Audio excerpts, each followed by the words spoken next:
Welcome to the Long COVID Information Series. My name is Leanne and I work with Emerge ACT. In this video, I will talk about post-exertional malaise or PEM and a bit about how pacing can help you achieve more. But firstly, a disclaimer. The information given in these videos is intended as a guide only, and some advice may not be relevant to your particular circumstance. These are only suggestions, and your undertaking of these should be done at your own physical level or ability. By now you will have all experienced the push-crash cycle. This is when you have a little bit of energy, so you try and do more, resulting in overexerting yourself, leading to increased symptoms of fatigue and pain. So you rest to reduce these symptoms, but then feel better, so you again overdo activities.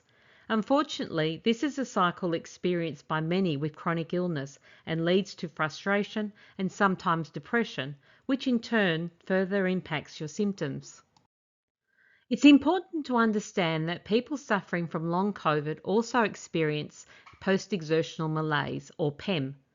PEM is when a slight increase in activity produces an intensification of symptoms which is out of proportion to the overdoing, called post-exertional malaise. This can be physical, but emotional and mental activity can also cause PEM. A key to pacing is actually learning to listen to our bodies. Our bodies give us information about our health every day. The symptoms we feel are like signals, whether emotional or physical, and these cues can tell us a lot. Pain and fatigue are your body's warning signs. When you are feeling ill, it can sometimes be difficult to pinpoint the exact cause, and we hope to help do this by understanding how your actions can affect your symptoms. To do this, we need to use pacing experiments to find your limits. We also need to take notice of the cues that our body is sending us. And finally, work out different ways to help your body heal. When we are thinking about what impacts our energy, there are other considerations that you need to be aware of.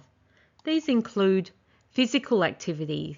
Now, when I talk about physical activity, I'm not talking about jogging or going to the gym.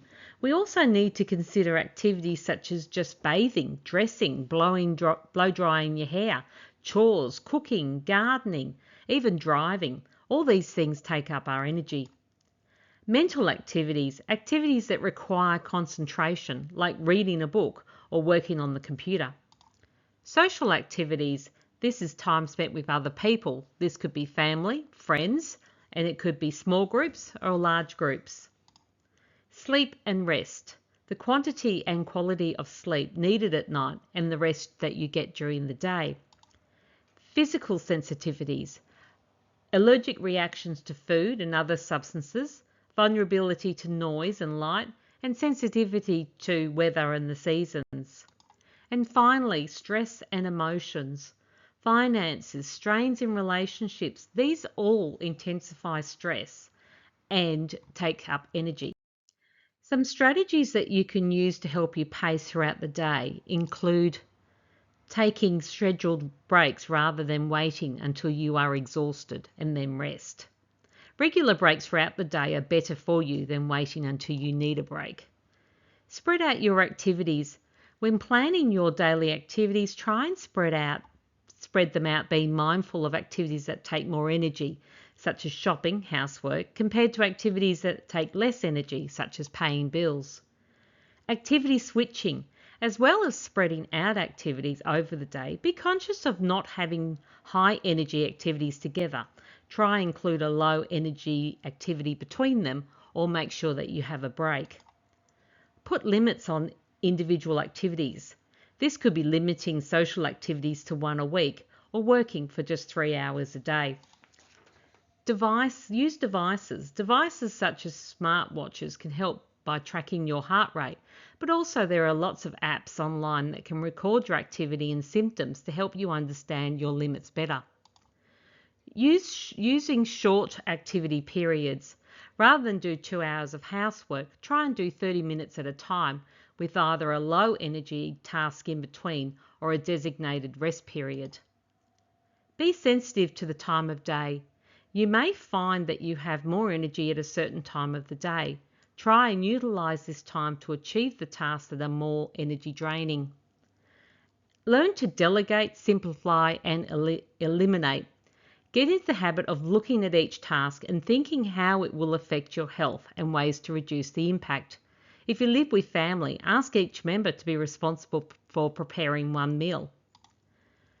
And noise, weather, smells all have an impact on your energy stores. Be aware of these, particularly in places where large crowds of people congregate. Included in this playlist are additional short YouTube videos that will enhance our discussion on this topic. Please feel free to peruse at your leisure, and if you find information that you think will be useful to others, please drop us a line via our email. That is it for today's topic, but always remember to stay supported, and if you need further information, please log on to our website at emergeact.org.au.